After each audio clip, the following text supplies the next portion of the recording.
Halo semuanya, selamat datang kembali di channel ini. Jumpa lagi dengan saya Vicky Himpong. Bagaimana kabar kalian semuanya? Aku berharap teman-teman semuanya selalu dalam keadaan yang sehat.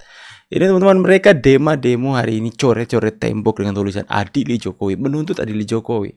Apa yang mau diadili, teman-teman? Apa alasan mereka untuk mengadili Jokowi? Ketika ditanya, kamu mengatakan adili Jokowi atas dasar apa? Kami sakit hati kepada Pak Jokowi. Sakit hati kepada Pak Jokowi karena dicintai rakyat, mereka teriak adili Jokowi. Apa? Tuduhan apa yang mereka lakukan? Misalnya dari posisi RP, pagar laut, buktinya mana? Kalau kalian nggak punya bukti, kalian fitnah, ya. Berarti kalian menuntut adil Jokowi berdasarkan sakit hati. Mana ada orang yang bisa diadili karena kalian sakit hati sama seseorang? Karena orang itu dicintai. Itulah wujud asli Dajjal sebenarnya.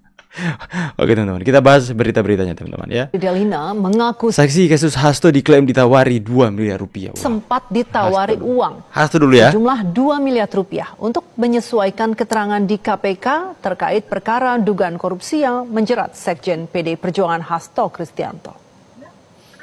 Ini masuk berita nasional loh teman-teman. Hal itu disampaikan Tio saat dihadirkan sebagai saksi dalam sidang pra-peradilan Hasto di Pengadilan Negeri Jakarta Selatan. Mulanya, Tio di hadapan Majelis Hakim Tunggal menjelaskan telah mendapatkan panggilan pemeriksaan di KPK pada Desember 2024 lalu. Karena tak bisa memenuhi panggilan tersebut, ia meminta penundaan pemeriksaan menjadi 6 Januari 2025. Dan di sela penundaan itu, Agustiani mengaku dihubungi oleh seorang tak dikenal. Orang misterius itu lantas mengiming-imingi uang 2 miliar rupiah. Tio Fridelina. Saya terangkan dulu bahwa saya cukup dengan satu kalimat dari Pak Prabowo atau saya bersihkan, maka penyakit satu ini mendadak sembuh. Dia hanya berani ke Pak Jokowi karena tahu Pak Jokowi tidak akan merespon apapun bacot Rocky Gerung. Ternyata memang gerombolan ini hanya berani ketika lawan mereka yang diam. Wow. Saya ingin hentikan kegaduhan ini. Saya minta maaf karena ucapan saya itu menimbulkan kegelisahan, menimbulkan tadi polemik itu. Dan polemik itu yang justru menghidupkan gairah saya bahwa negeri ini belum mampu untuk mencerna prinsip-prinsip demokrasi itu. Jadi saya akan terus menjadi pengkritik itu. Saya kira itu poinnya. Itu harus segera ditangkap sih. Sampai kapan lagi? Aduh, kuat sekali lagunya. Adili Jokowi katanya. Mereka terik-terik adili Jokowi padahal rakyat Indonesia sedang datang mengadili Jokowi di kediamannya. Lihat orang-orang yang antri teman-teman. Panjang banget ya. Rela berdesak-desakan. Kalian lihat teman-teman. Dari segala penjuru tanah air datang ke rumah Pak Jokowi untuk mengadili? Enggak. Untuk datang bertemu karena cinta mereka kepada Pak Jokowi. Itu bisa memajukan ini para UMKM teman-teman. Mungkin mereka bisa jualan di situ ya. Itu tiba-tiba tempat yang sepi sunyi ketika Pak Jokowi mendiami rumahnya. Tiba-tiba menjadi destinasi wisata di Indonesia. Dan kemudian banyak kaum pembenci yang sakit hati. Makanya mereka coret-coret tembok demo adil Jokowi. Di satu sisi yang lain kalian lihat rakyat Indonesia yang benar-benar ingin ketemu dengan Pak Jokowi. Lihat kan, mereka itu hanya sekelompok kecil yang berisisnya minta ampun. Sedangkan ini banyak sekali masyarakat diam aja sekalipun mereka dikatakan settingan datang mengunjungi Pak Jokowi ya. Lihat teman-teman. Oh alah. Lihat. Antriannya itu loh. Itu orang semua loh ya. Jangan kalian bilang settingan lagi ya. Rela kasihan panas-panasan teman-teman. Siang rela panas-panasan dada-dada ya. Kelihatan happy nggak ada ya. Mereka pikir lebih baik antri ke rumah Pak Jokowi daripada anti gas LPG katanya. Ini di daerah Solo.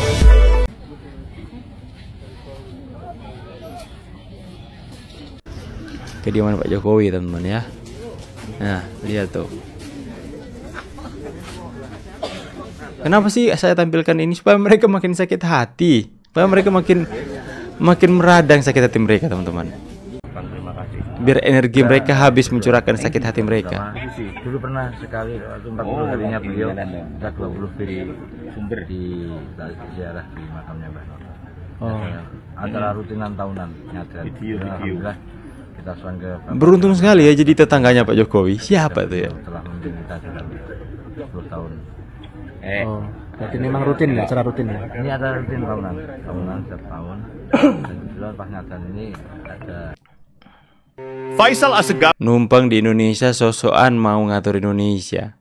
kembali membuat sensasi dengan pernyataannya yang menyebut Jokowi sebagai sampah bagi pemerintahan Prabowo. Sebuah narasi yang tidak hanya keliru tetapi juga menunjukkan bagaimana orang seperti Faisal terus mencoba memecah belah persatuan bangsa. Siapa Faisal Assegaf sebenarnya? Apa motifnya? Dan mengapa dia merasa berhak mengatur Indonesia? Padahal dia hanya numpang di negeri ini. Di video ini kita akan membongkar satu persatu kesalahan fatal Faisal Assegaf, mengungkap niat tersembunyi di balik provokasinya, serta membuktikan bahwa Jokowi dan Prabowo adalah dua pemimpin yang saling respek, bukan seperti yang dia tuduhkan. Mari kita luruskan dulu, biar nggak ada yang tersesat dalam opini murahan yang nggak berdasar. Faisal Assegaf bilang Jokowi itu sampah dalam pemerintahan Prabowo. Bahkan, katanya Jokowi ini virus yang bikin Prabowo nggak independen. Nah, kita tanya balik. Dasarnya apa? Kalau cuma sekadar nyinyir dan ngelempar tuduhan tanpa bukti yang jelas, itu bukan analisis politik, Bang. Itu cuma omong kosong yang dikemas seolah-olah cerdas.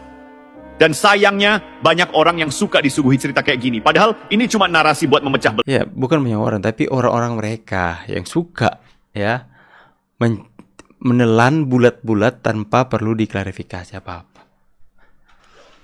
Iya bang, kalau diem malah diinjak-injak harga diri seorang presiden. Ya iyalah bang, 10 tahun terlalu sabar Pak Jokowi.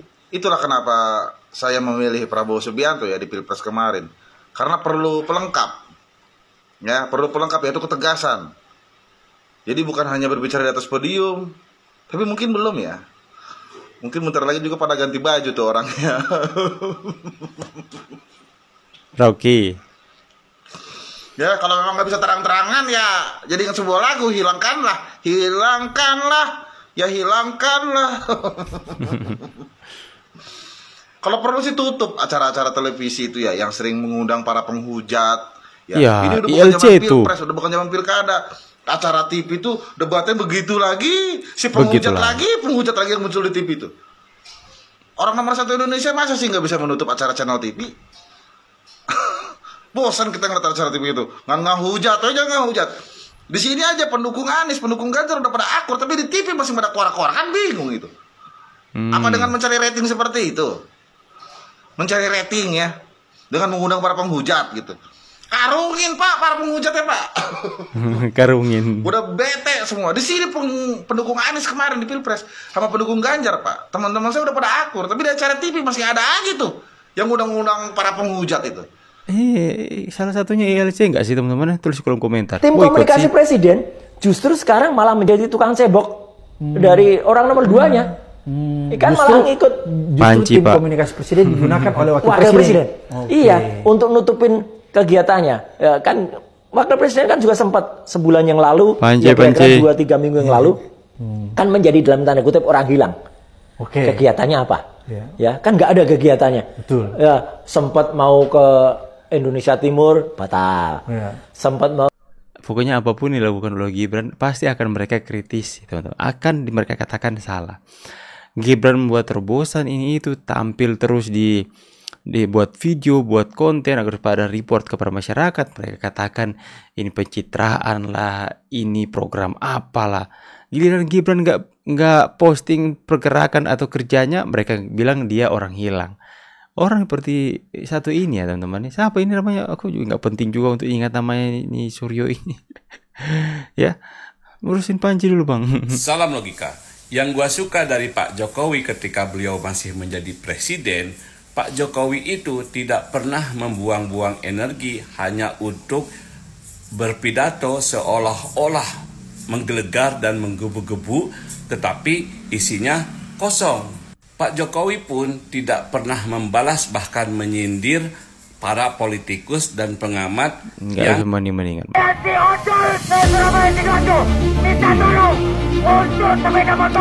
Ini ya, ratusan masa demo untuk adil Jokowi di Polda ya. Itu seperti yang saya katakan, mereka sudah terstruktur. Mereka menciptakan sebuah propaganda di tengah-tengah masyarakat. Mereka membayar seorang dengan 250.000 tuh teman-teman untuk melakukan coret dinding adil Jokowi.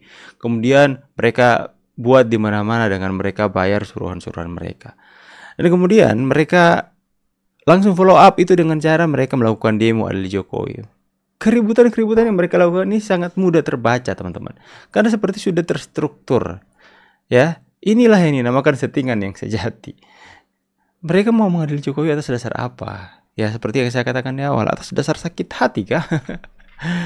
Saya pikir itulah. Nanti kalau ini sudah redup, apalagi ya yang akan mereka serang tentang Jokowi. Jadi penasaran. Karena semuanya pasti gagal batal, teman-teman ya. Kan pelaku pencoretan adili Jokowi kan udah ketangkap dan juga udah ngaku, teman-teman. Dibayar 250.000 katanya. Bagaimana pendapat kalian? Tulis di kolom komentar. Saya pamit dulu, see you on the next video and God bless. Bye guys.